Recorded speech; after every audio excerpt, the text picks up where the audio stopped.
João Augusto Gama da Silva perdeu a sua mãe biológica quando estava completando 1 ano de idade. A sua tia, Maria Lúcia, assumiu o papel de mãe e foi com ela e por ela que João Augusto Gama foi educado até a idade adulta. Gama confessa a admiração que tem por Maria Lúcia, a quem chama de mãe. Gama confessa que foi com ela que tomou gosto pela literatura, tomou gosto pela cultura e aprendeu muito sobre a vida. É a respeito da personalidade da sua mãe, Maria Lúcia, que nos fala João Augusto Gama da Silva. Minha mãe é que me criou. A minha mãe, Jorge, era uma criatura muito inteligente. Eu até recentemente tinha algumas cartas dela que escrevia com... a qualidade dela é de meu pai. Elas escreviam, todos dois, escreviam com muita simplicidade, com muita clareza e com muita objetividade. Eles queriam contar.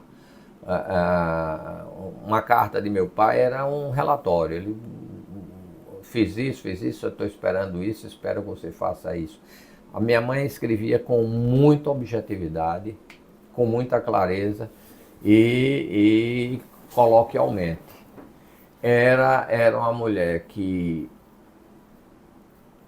às noites o que podia ela lia e os fins de semana, principalmente o domingo. Era uma mulher estudiosa. Não, na mocidade, ela foi professora, depois, foi normalista, né?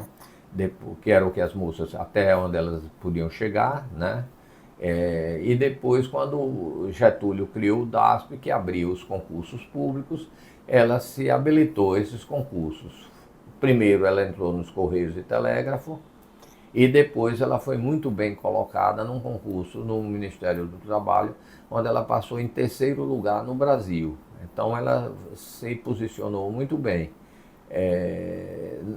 No Ministério, eu me lembro disso porque isso já é da minha mocidade, eu frequentava, ia com muita frequência lá, desde Dr. Emílio Gentil até o último da Revolução, porque logo em seguida ela pediu aposentadoria, que foi Tertuliano Azevedo.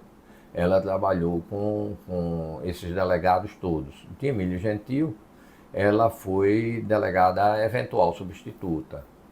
E com Tertuliano ela foi a administradora do Ministério do Trabalho. É quem fazia toda a parte administrativa e burocrática interna. Apesar de estar sempre com relacionamento com os sindicatos, né? Tanto que eu chegava lá e achava impressionante aquela porção de homens de sindicato reunido e discutindo, e minha mãe no meio. Eu achava muito interessante isso. Ela era uma mulher muito... E outra coisa, com bons argumentos, né? Ela argumentava, ela estudava, ela não dizia nada com leviandade, não. Ela levava a sério tudo o que fazia. E era, como eu disse, era uma mulher voltada para os livros, né? Era essa a preocupação da minha mãe. Logo depois, isso eu me lembro porque eu pequeno, muito pequeno, meus irmãos Laontes e Augusto foram colocados internos no Salesiano. E naquela época, nos padrões da época, o Salesiano era longe, né? E a gente eu ia todos os sábados no horário de visita, eu ia vê-los no Salesiano. Minha mãe fazia questão que eu fosse, que eu mantivesse o relacionamento com meus irmãos. Desde cedo minha mãe teve muita preocupação em manter o meu relacionamento com os meus irmãos. Os dois mais velhos, Zé Augusto e Laonte, estudavam no Colégio Salesiano, internos, porque papai casou-se pela segunda vez, né? e eles foram para o internato, mas eu todos os sábados eu tinha que ir visitá-los, né? Ia para o Salesiano vê-los. É a mesma coisa com o meu pai, né? Ela, todos os domingos, logo cedo, ela me mandava para a casa de meu pai. Então era uma forma de manter o relacionamento, né?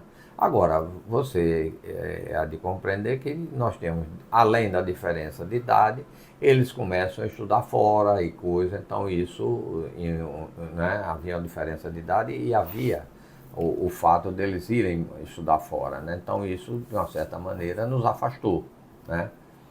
Que depois a gente reata mais adiante e tudo mais, mas era, né, uma diferença entre uma diferença de idade, da minha idade para Zé Augusto, era muito grande, são 10 anos, né? 10 anos é muito tempo, né? Você, com 7 anos, seu irmão é um adulto com 17, são pontos de vista diferentes. Quer dizer, ponto de vista diferente não, porque o menino de 17 anos não tem ponto de vista nenhum, né?